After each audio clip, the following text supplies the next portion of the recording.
Eclesiastes capítulo 3, versículo 1. Para tudo há uma ocasião certa, há um tempo certo para todas as coisas debaixo do céu. Tempo de nascer, tempo de morrer, tempo de plantar, tempo de arrancar o que se plantou, tempo de matar, tempo de curar, tempo de derrubar e tempo de construir, tempo de chorar e tempo de rir, tempo de prantear, tempo de dançar, tempo de espalhar pedras e tempo de ajuntá-las, tempo de abraçar, tempo de se conter, tempo de procurar, tempo de desistir, tempo de guardar e tempo de jogar fora, tempo de rasgar e tempo de costurar, tempo de calar, tempo de falar, tempo de amar, tempo de odiar, tempo de lutar e tempo de viver em paz. Quando a pastora me procurou, ela falou para mim que esse seria um mês especial, seria um mês onde nós iríamos festejar os 15 anos de ministério dos nossos bispos, e também seria um mês de ensino para a vida da igreja. E quando nós olhamos para esse texto ele se refere a vários tempos, vários tipos de tempos, etapas diferentes umas das outras.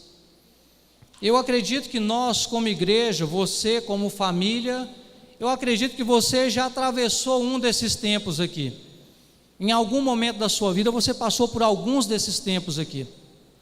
Mas é interessante que quando nós partimos para a conquista, a conquista ela não é um tempo.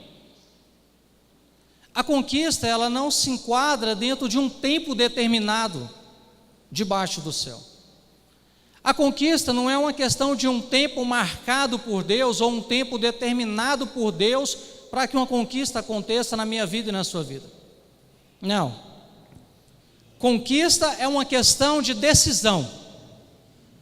Conquista ela não está alinhada ao tempo, ela está alinhada à decisão. Quando eu e você decidimos conquistar, a conquista vem. Ela surge, ela aparece. E nesses dias, se vocês perceberem pelas fotos, essa nostalgia, né? Estamos voltando ao passado aqui com tantas fotos. Nós tivemos muitas conquistas. Essa igreja tem vivenciado muitas conquistas, bastante.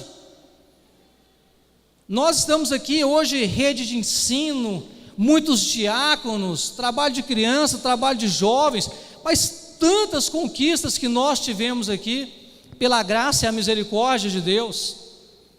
Mas, porém, a conquista na vida de uma igreja, ela não é medida, Bispo Timóteo, Bispo Anilda, pela quantidade de pessoas que tem dentro da igreja. Ela é medida pela quantidade de resultados que cada pessoa pessoalmente esboça. Então nós somos uma igreja conquistadora. Você está do lado de um conquistador e de uma conquistadora, sabia disso? Só o fato de você levantar pela manhã e abrir os seus olhos já é uma grande conquista. É impossível uma pessoa passar um dia ou uma semana sem conquistar algo na sua vida. O problema é que quando nós falamos de conquista, as pessoas já alinham conquista em coisas materiais somente. Não. Conquistas não se refere somente em coisas materiais. Conquistas, elas estão alinhadas também em questões emocionais. Físicas. Então nós somos uma igreja conquistadora. Não porque estamos talvez fazendo 3, 4 cultos, não. Porque nós somos uma igreja conquistadora. Porque quando nós começamos a conversar uns com os outros, as pessoas começam a falar: essa semana eu fui abençoado, essa semana eu tive uma conquista, essa semana Deus fez na minha vida. Isso é ser uma igreja conquistadora. E nós somos uma família, nós somos uma comunidade de fé. E dentro dessa comunidade, nós compartilhamos as nossas conquistas. A sua conquista, irmão, é a minha conquista. A minha conquista é a sua conquista. Ainda que eu não tenha conquistado nada hoje, você conquistou por nós, a igreja. Então, dessa forma, nós somos um grupo de pessoas conquistadores. que temos conquistado diariamente. Eu quero lançar uma palavra na sua vida. Essa será uma semana de grandes conquistas na sua vida, meu irmão. Essa será uma semana de grandes conquistas na sua casa. Nessa noite, Deus vai despertar você para um grande mover. Deus vai despertar você para um novo tempo. Deus te trouxe aqui hoje para preparar o seu espírito e te capacitar para algo novo e poderoso que está chegando na sua vida. Você pode aplaudir o Senhor, amém? Ser um conquistador é uma questão de algumas coisas, irmãos. E uma delas, ser um conquistador é uma questão de ser um homem e uma mulher de Deus. Ser um conquistador é uma questão de ser um homem de Deus.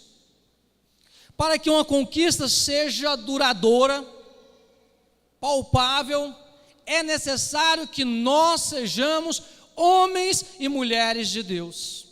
Por que nós chegamos até aqui? Você já parou para perceber por que nós chegamos até aqui? Por que nós temos tantas conquistas? Por que Deus tem nos agraciado com tantas conquistas? Porque aqui no nosso meio tem homens e mulheres que têm uma vida com Deus. E essa vida com Deus, ela começa nos nossos bispos, ela chega nos nossos pastores, ela vai passando para os nossos líderes de célula, até chegar na vida de toda a igreja. Não queira você nessa noite interpretar ao ponto de dizer que as suas conquistas são resultados de você mesmo, de forma alguma. De forma alguma. Não pense dessa forma. Adão foi o homem mais conquistador e abençoado, um dos mais abençoados e conquistadores na terra.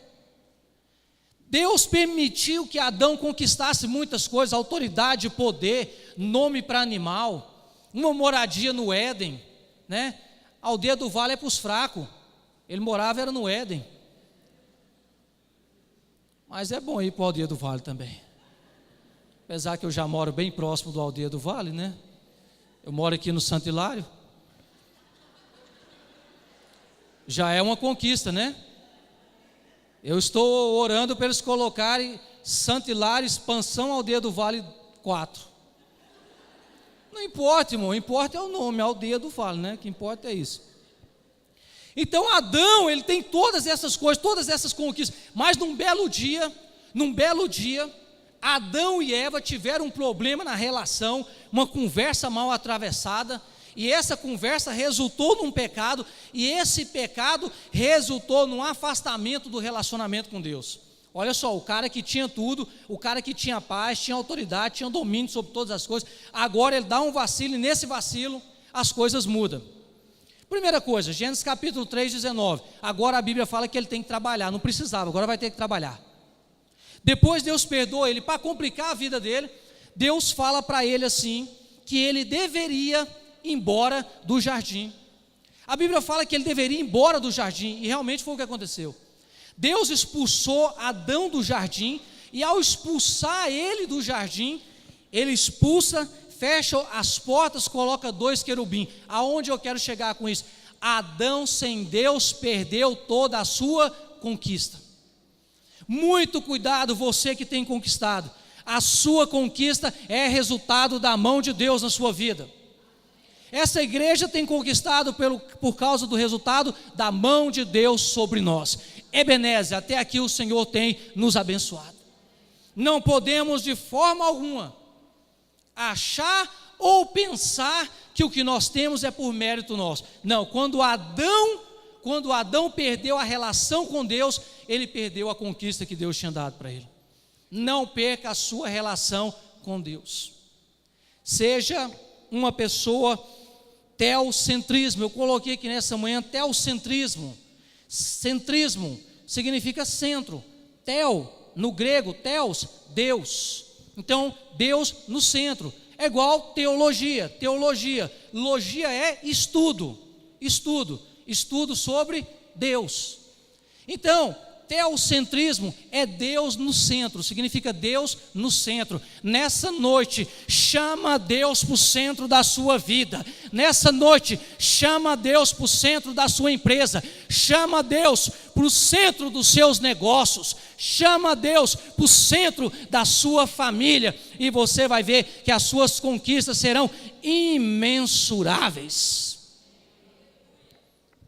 Não seja egocentrista. Que é egocentrista? Egocentrista significa que o que é mais importante para você não é Deus, é você mesmo. E antropocentrismo vem de antropologia, estudo profundo sobre o ser humano. O que é antropocentrismo? O homem no centro de todas as coisas. Não, coloque Deus no centro da sua vida. Coloque Deus no centro dos seus negócios, você vai ver que você terá grandes conquistas poderosas na sua vida. E por que eu estou dizendo isso? Porque isso define a sua crença. Tudo na vida de uma pessoa, igreja, presta atenção, tudo na vida de uma pessoa vai começar com a sua crença. É aquilo que você crê, é aquilo que você acredita. Se você acredita que Deus é o centro, as coisas vão ser diferentes. Tudo é uma questão de crença. Se você crê que Deus é o centro da sua vida, sabe o que isso vai acontecer? Essa crença vai definir seus valores. O que são valores? É a sua parte ética e moral. Então, a minha crença vai definir minha ética e minha moral. A minha ética e a minha moral, se a minha crença é Jesus, a minha ética e a minha moral vai ser a Bíblia, Jesus. E a minha crença e a minha ética vai desenvolver o meu caráter. E o meu caráter vai desenvolver as minhas conquistas. Traga Deus para o centro da sua vida. Outra coisa muito importante para um conquistador: conhecimento e graça. Lá em 2 Pedro, capítulo 3, versículo 18, diz o seguinte: crescei na graça e no conhecimento. Quantos querem sair daqui conquistadores nessa noite? Você quer sair sendo conquistador? Então preste atenção nisso aqui, que aqui Deus vai falar com muitas pessoas agora. Crescer é uma necessidade de qualquer pessoa.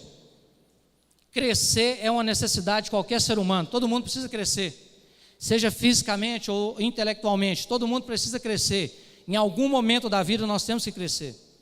Agora, você precisa entender que existem dois tipos de conquista: a conquista no campo da graça e a conquista no campo do saber e do conhecimento.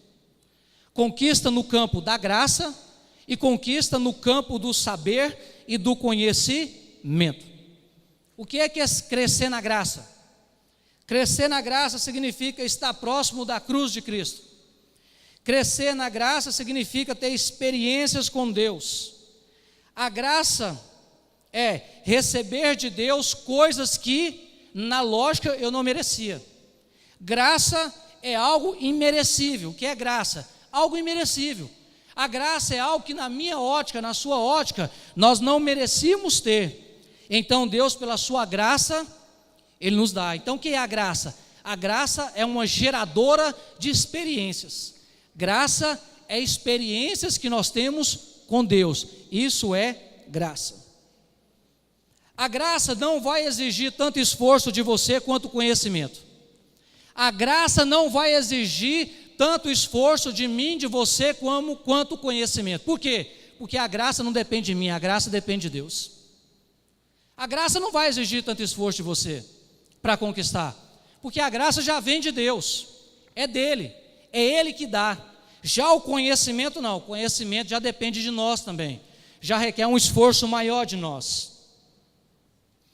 Uma frase interessante: você não irá conquistar muito além do seu conhecimento. Eu e você jamais vamos conquistar muito além do nosso conhecimento. As nossas conquistas estão limitadas no campo do conhecimento. Muitas das nossas conquistas só vão ser maiores e vão ultrapassar, se elas ultrapassarem a linha do conhecimento e do saber. O povo no Egito é um resultado de graça e conhecimento muito interessante. O povo no Egito, eles ficaram lá 400, é isso mesmo, 400 anos?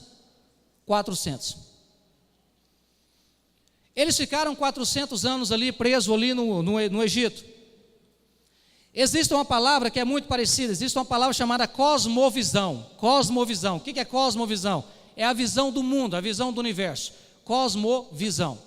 Mas existe uma outra palavra muito parecida, chama-se cosmogonia.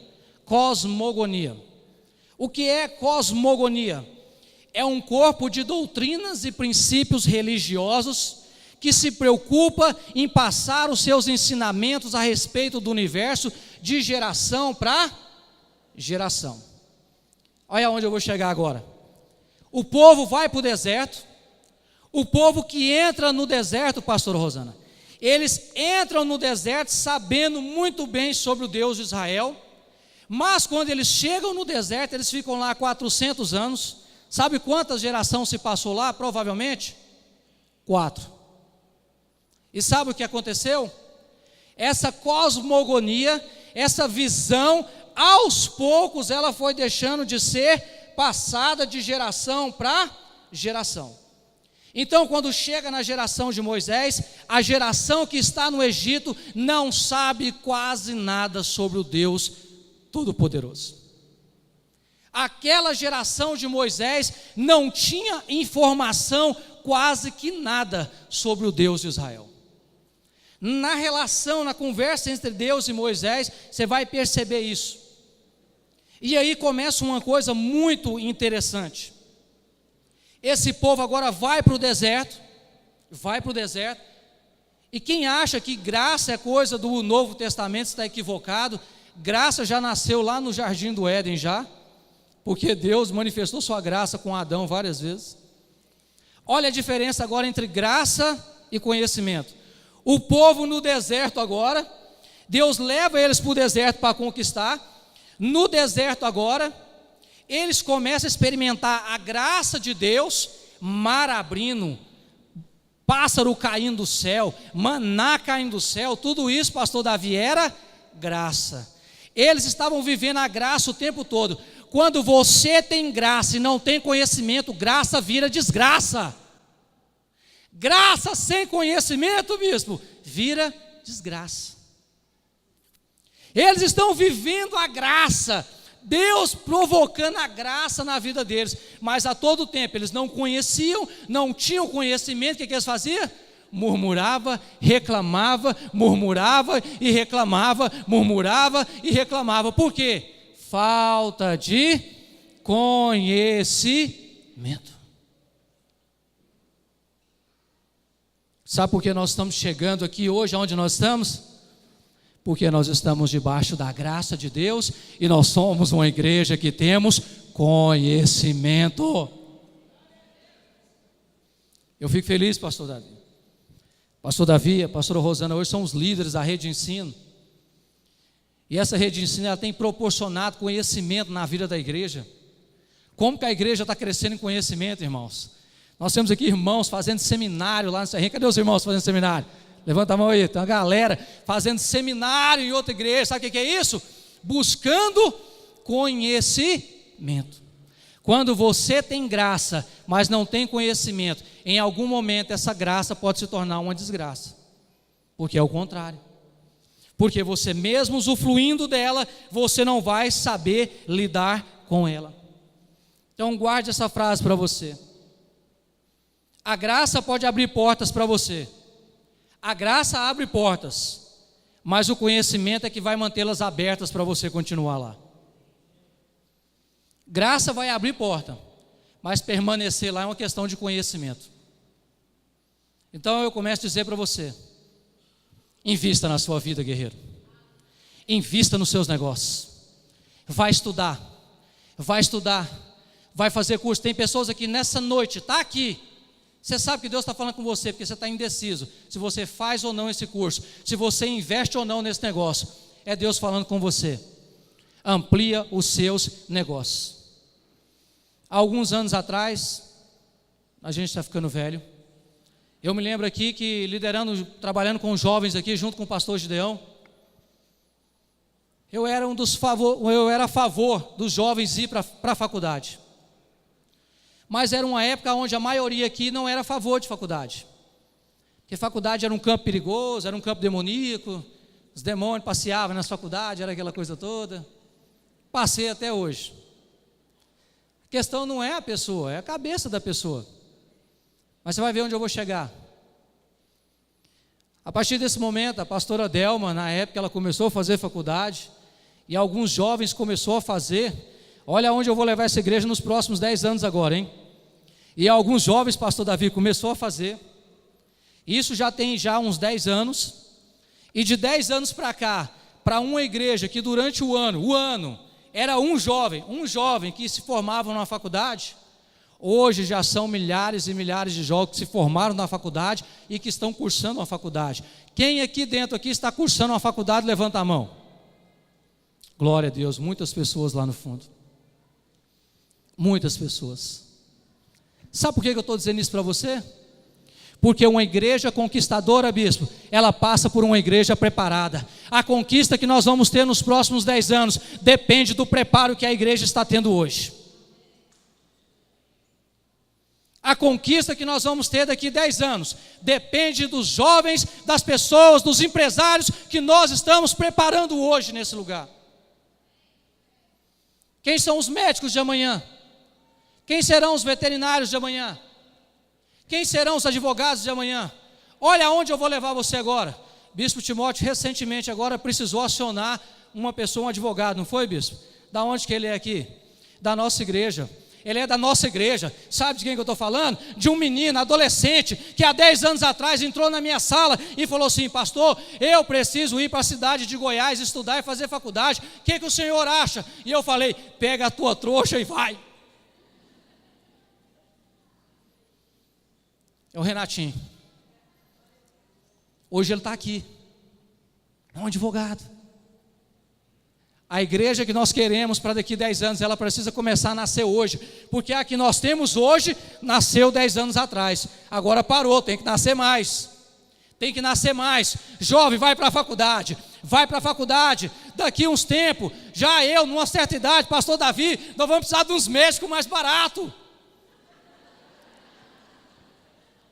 Aí é você. Vai estudar, nós estamos precisando de nutricionista. É você. Esse é o Brasil que eu quero.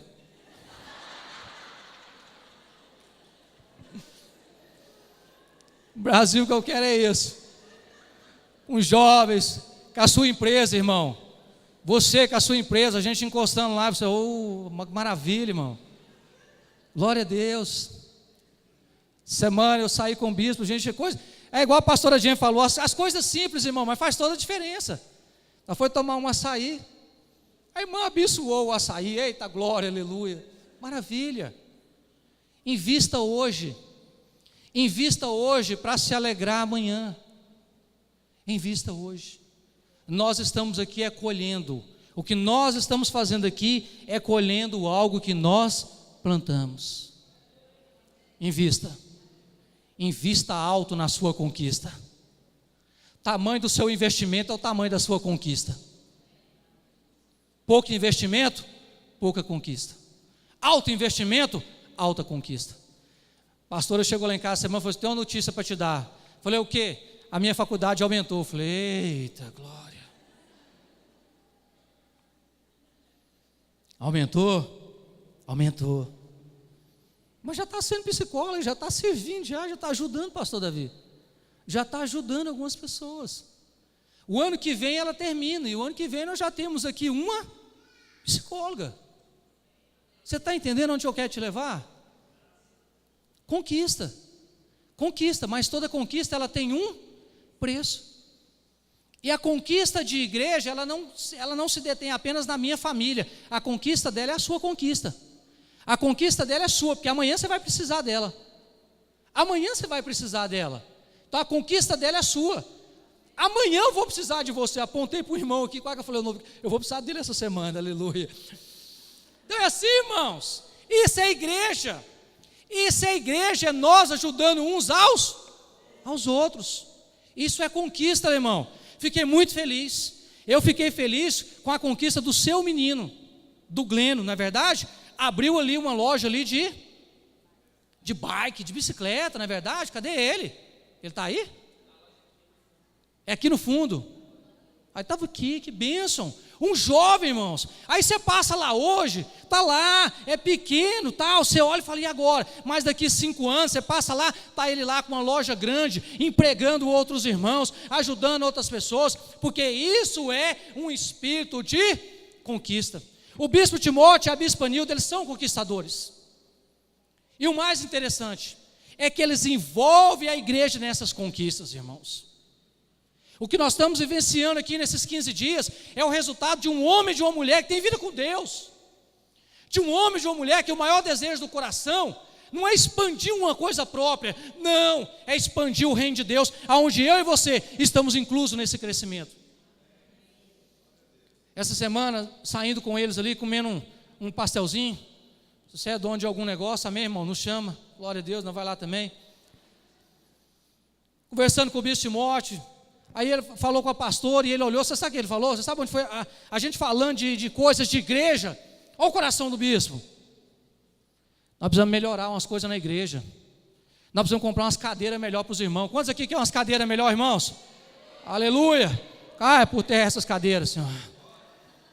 Mas até aqui está servindo, amém, irmão? Coloca 2, 3, mas está servindo. E aí eu olho para o bispo, e o bispo pega e fala isso. Ele fala isso, nós precisamos comprar umas poltronas novas, a gente precisa arrumar algo novo, umas poltronas para colocar na igreja. Para quem? Só para ele, para nós aqui na frente? Não, para você, meu irmão. Para você vir cansado, chegar aqui, sentar naquela, sabe que as almofadinhas sentam assim, ó? Se o pregador vacilar, você dorme, não é?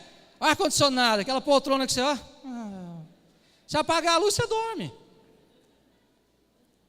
Mas como é que esse sonho vai ser realizado? Como é que essa conquista vai ser realizada? Se eu e você trazer isso para o coração e definir, entrar num projeto poderoso e falar assim, eu estou dentro desse negócio, dessas cadeiras. Ele não falou nada disso. Mas se um dia ele subir aqui e falar dessas cadeiras, você já tem que estar com o seu coração aberto para dizer, eu estou nesse negócio, eu vou entrar nessa conquista dessa cadeira, porque isso é bênção, amém, irmãos? Conquista é uma questão de consciência e de posse, amém? Consciência e posse, tem uma diferença. Lá em Isaías 53, está na folha lá, depois você vai ler. Isaías 53 fala daquilo que Jesus fez por nós na cruz do Calvário. Qual é o maior campo de limitação da igreja, das pessoas, quando o assunto é conquistas? É tomar posse das coisas. O que é ter uma consciência? Consciência, irmão, é mais ou menos assim. Se você tem consciência e não toma posse, é mais ou menos assim. É o mesmo que comprar uma bicicleta nova. Falou de bicicleta, lembrei da bicicleta. É o mesmo que você ir lá na loja do Gleno, comprar uma bicicleta, colocar na caixa, e todo mundo que chega na sua casa fala assim, nossa, você tem uma bicicleta? Eu tenho uma bicicleta. Passa 2 anos, a pessoa chega lá, nossa, você tem uma bicicleta? Tem uma bicicleta, mas está na caixa até hoje. Mas eu tenho uma bicicleta. Isso é igual conquista de pessoa que não toma posse. Você tem a consciência que Jesus fez, mas você não toma posse. Você tem consciência que Jesus já conquistou, mas você não toma posse. Não basta apenas ter consciência que Jesus fez. Não basta ter consciência que Jesus já entregou na sua mão. Não, você e eu precisamos tomar posse. O que é consciência? Quem aqui já fez uma construção? Quem aqui já fez uma construção? Como é que você faz primeiro? Primeiro você leva para o papel. É na mente, não é? Primeiro você traz para a consciência, para a mente. Aí na sua mente você vai lá e dorme de noite, fica viajando na maionese, né? Nossa, eu quero uma casa assim, assim. Não, eu quero com tantos quartos, banheiro. Dinheiro não tem, mas minha mente boa tem muita. E vai lá e vai pensando, e vai pensando. Isso é o quê? Consciência. Mas nós temos que fazer o quê? Tomar posse. Sabe por que nós chegamos aqui até onde nós chegamos? Porque um dia, bispo Timóteo e bispo Nilda, vocês tiveram a consciência do chamado e tomaram posse. E tomar posse fala de tomar responsabilidade. E quando eles tomaram posse dessa igreja, eles tomaram com fé e ousadia. E hoje nós estamos aqui, porque um dia alguém tirou do campo da consciência, trouxe para o campo da fé, materializou, e hoje eu e você estamos aqui. Isso é materializar as coisas. É necessário tomar posse. Efésios 1:3 diz que Jesus já conquistou todas as coisas nas regiões celestiais, amém? Lá diz que todas as coisas já foram conquistadas nas regiões celestiais. Se elas foram conquistadas, nós sabemos que elas foram conquistadas. Então é uma questão de consciência. O que nós precisamos agora? Tomar posse. E o que é tomar posse? Chamar a existência do invisível para o visível através da palavra de poder. Nós precisamos chamar a existência. Pastor Davi teve uma palavra de Deus no encontro dele, eu quero endossar essa palavra aqui nessa noite. Não é tempo de nós lavarmos as redes. Não é tempo de lavar a rede, não é tempo de parar de conquistar, é tempo de conquistar, é tempo de marchar, é tempo de nós continuarmos, não é tempo de nós pararmos. Não é tempo de lavarmos a rede, mas é tempo de nós chamarmos a existência da palavra de Deus sobre nós. Ele é poderoso para fazer infinitamente mais no nosso meio. Nós somos uma igreja que tem pessoas que são mais do que vencedoras em Cristo Jesus. Nós somos uma igreja cheia de líderes, cheias do Espírito Santo. Nós somos uma igreja cheio de líderes abençoados por Deus em nome de Jesus. Nós somos uma igreja cheia de células que estão funcionando para a glória de Deus. Nós precisamos chamar a existência. A cura no nosso meio, a libertação no nosso meio, a poder de Deus no nosso meio, a avivamento de Deus no nosso meio. Nós estamos vivendo tempo de conquista. Quantos aqui estão vivendo uma conquista na sua vida? Glória a Deus. Então agora você vai poder orar com esse irmão do seu lado e passar essa conquista para a vida dele. Nós estamos vivendo um tempo de conquista. São 15 anos de muitas conquistas. E eu contei aqui de manhã um testemunho, rapidinho, do pastor Israel. Eu acho que ele contou de manhã, naquele dia que ele pregou. Não contou, e ele também não contou à noite. Eu vou contar agora, que eu contei de manhã, eu vou contar de novo. Pastor Israel um dia chegou para nós, ele falou de um sonho que ele teve. É claro que eu vou contar do meu jeito, amém, irmãos? Eu vou contar do meu jeito aqui, mas eu sei mais ou menos como é que foi o sonho. Eu tenho uma ideia como é que foi o sonho. Pastor Israel falou que estava vindo do Jardim Novo Mundo para cá, daquele lado para cá. E por um momento o pastor Israel se deparou com um monte de demônio. Quem aqui conhece o pastor Israel? E aí o pastor Israel falou assim que viu um monte de demônios. E ele olhou assim, aqueles demônios começaram a correr atrás dele.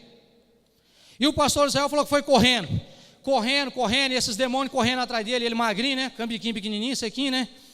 E ele correndo. E naquela coisa, esses demônios atrás dele, ele correndo. E ele foi. Está acabando, irmãos.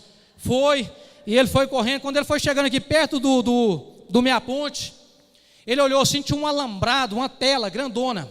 Era uma tela, no sonho dele. Tinha uma tela. E o pastor Israel veio correndo, magrinho, sequinho naquela época. Ele pulou naquela grade. E ele falou que pulou e foi subindo, parecendo um Homem-Aranha, Spider-Man, Israel Spider-Man. E o pastor Israel foi subindo, e quando ele olhava para trás, os demônios estavam querendo pegar ele, querendo pegar o pastor Israel. História de pastor Israel. E o pastor Israel contando esse negócio. De repente o pastor Israel chegou no final. Quando ele chegou no final, ele pegou e fez assim, ó, pulou. Quando ele passou para o outro lado da tela, ele fala que ele ficou assim preso do outro lado da tela. Aí quando ele parou frente a frente, assim, um demônio estava frente a frente com ele, do outro lado da tela. E o demônio, daquele jeito, mais ou menos assim. Eu não dou conta de imitar muito bem, mas é mais ou menos assim. Fiquei possesso poucas vezes na vida. Eu fiquei possesso poucas vezes na minha vida, então não sei imitar muito esse negócio, não. Tem muita essa experiência, não. Aquela coisa. Aí o demônio pegou, olhou para o pastor. Aí ele olhou para os outros demônios e falou assim: nós perdemos ele. Nós não podemos mais pegar ele. A partir de agora ele pertence ao outro. Ele pertence ao outro. Nós não podemos mais atravessar essa tela. E aí, graças a Deus, acho que ele já estava quase morrendo e ele acordou. Agora pensa o pastor Israel chegando aqui contando essa história para nós. Pensa se nós só tem consciência e não toma posse. É olhar e ficar olhando e...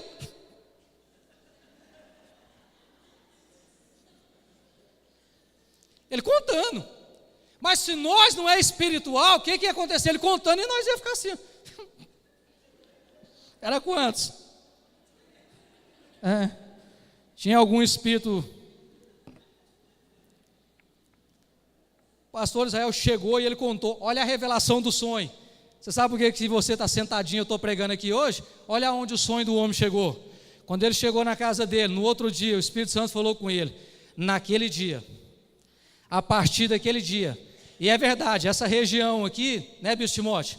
Naquela época do sonho do pastor Israel, as igrejas não cresciam, as igrejas não rompiam, era uma pobreza terrível, as igrejas não saíam do lugar, parece que não tinha enterrado uma cabeça de vaca, tinha enterrado um curral inteiro aqui dentro, não crescia, a igreja não crescia. Aí sabe o que? Não crescia, irmãos, o crescimento era difícil, você andava na região, nas outras igrejas aqui, não crescia, a conquista não surgia. Aí Deus falou para o pastor Israel: sabe o que aconteceu naquele dia, naquele sonho? Através da sua vida, naquele dia, aqueles demônios que estavam correndo, quando você passou pelaquela tela, quando você atravessou aquela tela, você estava representando todas as igrejas dessa região, e a partir daquele dia, nenhum demônio, nenhuma entidade, nenhuma legião teria mais poder sobre essa região, domínio. Naquele dia, o Espírito Santo estava falando para ele que os demônios estavam perdendo o domínio sobre essa região, e a partir daquele dia, quando ele atravessou para cá, essa região nunca mais foi a mesma.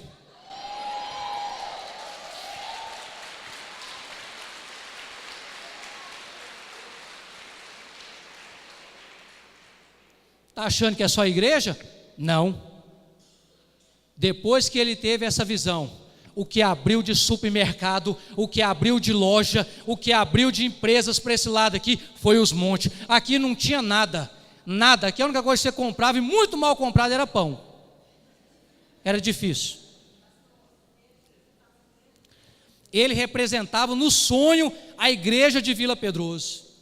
O sonho dele, irmãos, foi tão profético que a partir daquele momento, todas as igrejas da região, todas da região cresceu. Essa assembleia aqui do meu sogro cresceu. Olha que igreja bonita hoje. Essa aqui cresceu. ICR cresceu. As Assembleias de Deus aqui no final da caixa d'água cresceu. A Assembleia de Deus lá embaixo cresceu. Todas as igrejas da região cresceu. Todas cresceu.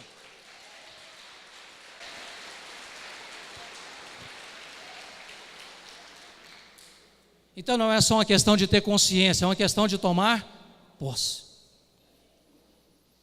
E para encerrar,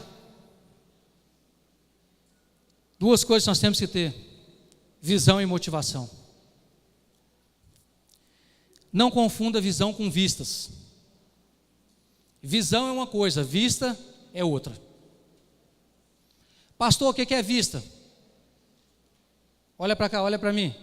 Agora olha para a pessoa que está do seu lado. Você está enxergando alguém? Está enxergando? Então isso é vista, é as suas vistas. As vistas é um dom natural que nós temos, que Deus nos deu. Isso é vista. E visão? Visão não tem nada a ver com vista. Visão tem a ver com o coração.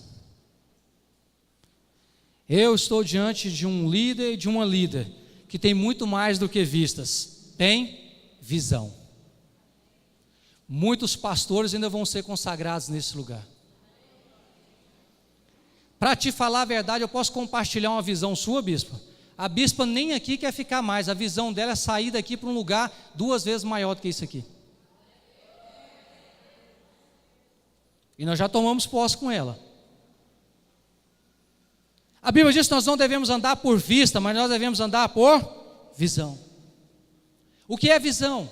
Visão é você enxergar além daquilo que os seus olhos naturais estão enxergando. Então nessa noite eu quero dizer para você, querido, há uma conquista para a sua vida, mas você precisa começar a enxergar além das suas vistas. As suas vistas são circunstanciais, a visão é da fé. Não olhe pela circunstância, olhe pela fé. Nós temos muitos planos para esse lugar, para essa igreja, mas nós precisamos de homens e mulheres que andem conosco, não por vista, mas por uma visão. E motivação. A palavra motivação. A palavra motivação, ela se divide em duas coisas, irmão. Preste atenção. Motivação. Você vai até o moti, passa uma linha. Motivação divide em duas coisas. Um motivo que vai te levar a uma ação. Me dê um motivo nessa noite e eu lhe mostro uma ação. Nós vamos fazer um encontro agora, no mês de agosto. Nós vamos fazer um encontro. E muitos do nosso grupo estavam até olhando por vistas. Até que eu e a pastora lhes trouxe motivação. E o que é a motivação? É um motivo que vai te proporcionar a gerar uma ação. Quais são os seus motivos nessa noite? Quais motivos trouxe você até aqui conosco? Quais motivos vai fazer com que você caminhe conosco nos próximos 15, 30 anos? O que está faltando para você nessa noite, querido, é apenas um motivo. E se o Espírito Santo colocar um motivo no seu coração hoje, nós vamos longe com os nossos bispos. Eu tenho, bispo, muitos motivos para estar aqui com vocês. Muitos motivos. Já pensei em desistir como você algumas vezes, e muitos aqui já. Mas sabe por que nós nunca desistimos, bispo? Porque sempre nós olhamos para o motivo pelo qual nós estamos aqui. Para servir o Senhor. Aconteça o que acontecer. Por qual motivo você congrega aqui? Que nessa noite o Espírito de Deus possa trazer uma consciência nova sobre você. E através dessa consciência você vai tomar posse. Feche os seus olhos, comece a orar.